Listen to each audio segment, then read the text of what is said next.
Hi everyone, I'm Suma and I'm here at Biohackers World Conference. And this is Mark, he's founder of Frequency Mushroom. Hi Mark, Thank you for your time. Thanks for having me. We briefly chatted about your product and your company. If you could share the same with the audience today and share what you're doing with Frequency Mushroom. We actually have two operations going. We have a psychedelic mushroom brand that's designed for mental health. We honor the mushroom as it exists in nature. So the healing properties that it's had for millions of years, we don't even really know, and we don't really know what's actually in any particular mushroom medicine.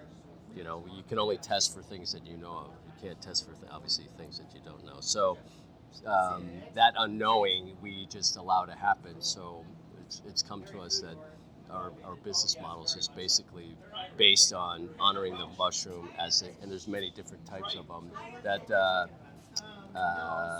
that exist in nature that help us, and we don't really, like I said, know what's in them. So we protect them, the genetics, the environment, and the intention as such, as they are. So the medicine actually helped save my life from alcoholism, and over 10 years ago. So that is it is now my new responsibility, new purpose in life is to share this with the world, how it helped me break my addictions and find a whole new purpose, as well as finding a completely different awareness in this world. Can you speak a little bit about that difference in awareness? Like, what's the quality of awareness shift have you experienced because of mushroom? Well, I think it's kind of a big conversation, but awareness is the key. Because we'll let these people pass. We probably shouldn't have set up in a hallway. Huh? It's okay. It makes it realistic.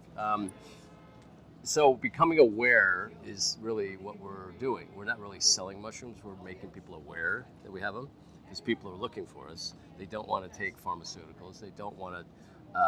They understand that the marijuana grows and the mushroom grows now are owned by big corporations that have no interest in getting us better. Our well-being is not important to them. They want us to buy things from them. They want us to create addictions, because addiction is good for the economy, right? So they're not interested in us really getting better. They want us to keep coming back, right? They do that with our food. They do that with our medicines. They do it with our thinking. We AA, therapy. See, this is exactly what I'm talking about with awareness. People are completely unaware. They just walk through a camera, completely unaware, right? So this is what we're trying to help people do. Wake up, be aware. There's people shooting, don't walk in front of the camera. Don't stand in a doorway, you know what I mean? It's mind-blowing, right? But anyway, when we create awareness, and at least he's aware. Thank you. So let me back up. Psychoactive plants, fungus is everywhere in nature, and it's been here since the beginning of man, before man, and it has always helped us struggle with mental awareness, of religious practices, connecting with spirit, solving problems. It's like every religion in the world today had a psychedelic plant-based ceremonial practice, including Christianity. Like the original sacrament of Christianity, or of communion, was mushrooms, DMT, and other things. But it was designed and it was built in a ceremonial space, safe container of people with intention of, finding answers from God, right? Finding solutions to problems. People, tribes of Native Americans used peyote to solve their problems as a tribe, right? So this is nothing new. We've been, it became hidden by the Catholic Church in AD 490, and we went from a psychedelic-based world to an alcohol-based world. And we see how that's gotten us, right? Alcohol completely disconnects you from the spirit, completely destroys everything, but but it's great for control. 80% of our prisons are full of alcohol-related crimes, right? Super Bowl brought to you by Michelob. It's kind of crazy, right? Yep. Yeah, and it's the most poisonous thing out there, and it's the most addictive. So, yeah. So, but here we are in the new age of Aquarius, which is a new consciousness, and the awareness is upon us, and people are seeing, they're becoming aware, and they're seeing that there's so many things that they've been lying to us about, right? So we now know that's the whole purpose of this conference, is to create more and more awareness. There's other means of healing. There's other means of health. Yeah. You know, we don't want to get on pharmaceutical drugs constantly, and then every medication has a side effect. So it's just this endless loop of drugging ourselves, and we realize that, hey, if you go back to basics, sun, air, clean water, grounding, imagine that, right? And so this is obviously, we're going backwards with our treatment of our ailments, because we are human beings and we came from this earth. We didn't come into this earth. We came from it as an apple comes from a tree, right? So everything's here. Everything's inside us, or it's right around us to help us heal mentally, physically, spiritually, all of it. And mushroom is also one of the alternative ways of connecting with that natural healing. 100%. It's the wisdom of the forest. You know, the mycelium network is the internet underneath the forest that transfers all the data, information from all the plants, and kind of keeps them all informed, make sure that everybody's has nutrients, and it's a technology, very advanced technology, and in that is this insane wisdom. It's magical, and it's not explainable. You cannot explain a psychedelic journey in language.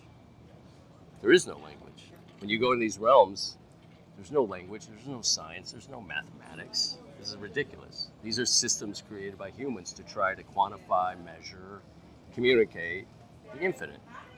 It's never going to happen. That's right? Amazing. Yep. And what's the most surprising feedback you have heard from some of the clients who took this alternative healing from you? There's so many. I mean, some of them came from my own ceremonies.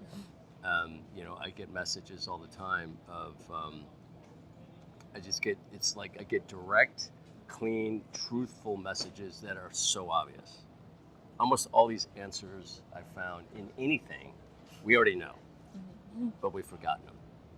Truly. Like deep down, you know that's the wrong person. Deep down, you know you're doing the wrong thing. You want to justify it, you want to do whatever, but you know it. So it usually validates it, but some of the shares that we've had, I remember one particular, we had a father, or it was about to be father, his wife was 7 months pregnant, and he came into a ceremony, and he spoke to his unborn child. Wow. Yeah. I mean, and then what he didn't know the sex or the gender or whatever, but a month later he did, and it was right on point. How about that? So that's just one of many things. But why is that not possible? Of course that's possible, right? It's kind of like it's blocked in our mind. 100%. 100%. And mushroom unblocks. 100%. We're not really teaching, we're remembering. When a child comes in, this world, they know everything actually, right? So we forget, right? So actually, I can go on forever, by the way. When babies come into the world, do you ever notice that you can take babies from all over the world, put them in a room, and they communicate? What's that about? Like, how can they communicate? But they do. Somehow, we can't understand them, but they know what's going on, right? They know. Baby talk, right? It's the universal language, right? So then we teach them new languages, and we teach them fear, and all this stuff is taught. You don't come in this world racist. You don't come in this world angry. Maybe, I don't know, maybe every now and then you get a reincarnated, tortured soul, but generally those are taught. right? You don't know that you got to bomb somebody over there. It's the last thing, right? You're like, what? So it's kind of weird. It's really messed up. So this is the age of awareness. We're now in the Aquarian age. And the Aquarian age is, I don't know if you know this. Do you know the Piscean? Okay, so we're in the Aquarian age, and the Aquarian age is the age of collaboration. It's the age of the feminine. It's the age of collaboration, not competition. It's the age of information's available to everyone. It's the age of transparency, truth. Right? So you can't hide. This is what this whole thing's about. Like, you wouldn't do this 30 years ago. No way. Before the internet? No. That is so true. Right. So this is the revolution. We are the change. And that's why we're doing this interview right now. Yeah, even the platform that we have now to be able to openly talk about these things, it's fascinating. Yeah. Before it just was not acceptable. No. I mean, you were kind of like an outcast. You would be kind of like an outcast. Yeah, but this is when you see, you cannot explain a psychedelic journey, like I said earlier, in language. You can't even come close, because the human brain, by the way, can only take in 1 to 2 commands, if you will, at a time. Like, you can only have one thought occupying a space at a time. You can have them fast, but the universe comes at us in thousands of ways at a time, right? There's the sensation of your clothes touching your skin. There's sounds everywhere. There's all kinds of information we can't see, we can't detect, right? There's millions and millions and millions of things that your brain is filtering right now for you not to distract you, right? Yeah. It's like if you smelled everything, you'd go mad. You only smell the things you need, like something really good or something really bad represents disease, something really good represents food, right? That's it. But if you smelled everything, you go insane. If your brain allowed everything in, you couldn't handle it. Too much information. Right. So it's a very selective thing of our reality, right? But when you go into psychedelics, you start to see the other stuff. Your brain's not filtering anymore. You're an objective observer. You know what I mean? You're not a subjective observer that's looking at life through your lens of trauma, your lens of information, your lens. Everything you see right now is attached to a memory, right? That's a camera, that's a person, that's a thing, right? Memory. Well, kids don't have that, right? They don't know, what is that? But as we grow, we get more and more memories as attached. Well, when you do a psychedelic journey, it severs that. There's no memory. So that's why you have a new perception. Does mushrooms or psychedelics, does it help in facilitating your brain to be able to process those much bigger perspectives rather than in our natural state where we are just focused on one perspective? Yes. So we call them downloads. So when you get really into it, you'll get downloads like my head gets physically warm. I'm getting so much information in. And it's like they turned the fire hose on, and you can't take it all.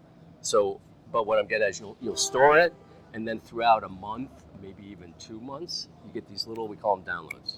You go, oh, aha, driving the car. When the mind gets quiet, they come in, right? And they're always there, right? We don't have an idea. We download an idea. It's not ours. We don't own it. This is my idea. No. It was gifted to you. It's all right here. We are vessels of ideas, right? So the more you open up this vessel and get everything open, the more ideas you get, and the more guidance you get, and the more relaxed you get, because you realize this is all kind of an illusion, not to get attached to it. And then I spend my life not thinking so much. I spend my life listening. Right? Because why would I let this thing try to run me? It's a mess. Yeah. But if I quiet and I listen, oh yeah, what's the next right thing to do? And right now it's talking to you, right? Who knows what'll happen in 5 minutes? Yeah. But we just follow that, and that's a little bit the heart. But these are the things that you learn in these journeys, is to stop it. Just stop the fighting, stop the thinking, stop the judgment, stop lying to yourself. Stop, you know what I mean? And there's so much joy and there's so much relief in that to just be. To be present in this moment and have that inner knowing that what's the right Yeah. thing to focus on now. Right. Just right now. What's next? Okay. Yeah. But it's little things, you know. Okay, right now I talk to you. Okay, I don't even know what I'm doing in 5 minutes, but I know I'm not going to go to the bar. You know what I mean? That would take me on a different track for the rest of the day, the week, you know, or maybe the rest of my life. So we just kind of keep aware and do the next right thing. And then as you become more and more aware, it's so easy to spot patterns in people. And, you know, it's like we have no concept of how programmed and how fake and this is. It's insane until you don't get attached to it. And then you go, you sort of have fun with it. Yeah, I think there will be some breakthroughs where our ability to see the world in a newer way may open up because of some of these technologies like mushroom. And you know, it's kind of interesting. They are technology. But the thing is, the world isn't changed. The world doesn't change. Our perception of the world changes. Yeah. Right? Right? You're getting on a roller coaster. You're freaking out, right? And let these people pass. I make the analogy when you go to get on a roller coaster, you're either freaking out or you're excited. Well, the event is the same. Yeah. Right? Your perception of the event is what's different. And we are in control of that. Right? So when you go through things, change your perception, your perspective. You can do that. Right? So once you're aware, it's like, I'm not going to die. When's the last time you heard, whatever. It's going to be fine. Right? So roll into it. Have fun. Let go. Stop controlling. That's the biggest mistake we make is control. We think we're in control. Are you kidding me? No. We're not in control. And be okay with that. Float, Like the Buddhists say, float down the stream. Don't swim up the stream. You're not going to win. So I would love to do a deeper dive on this conversation. Do it up in Topanga? Yeah, exactly, where it's a lot more quiet. Mm-hmm. Before we wrap up, is there a message you would like to share with the audience today? Who is the audience today? My YouTube channel. Yeah, and what folks are they? Curious people or? They are interested in self-awareness, awakening, consciousness. Well, they're living on planet Earth at the right time because this is the real beginning of the awakening. And I mean, it's written in ancient texts, so stay curious. That's what I would do. Stay curious. Keep looking. Understand there is a lot of misinformation, but the good news is you can find out what works for you. But stay curious, research, but take action. Be the change. Don't think about it. Don't talk about it. Don't just read about it. Be it. Because everybody's like, but they talk, but they're not doing anything. Stay curious and take action. Yeah. Create. You become your habits. Make new habits. Make new friends. We adapt to our environment. Hang around with people like yourself. Come to these things, and keep moving. Because you're not going to make any change just sitting on the couch watching Netflix about it. You know what I mean? So yeah, be the change. That's a beautiful message, and I'm certainly looking forward to continue our conversation in Topanga, and hopefully it will be a lot more quiet over there. Yep, it'll be quiet, so it'll be in nature, but yeah, thank you. Thank you so much. Okay.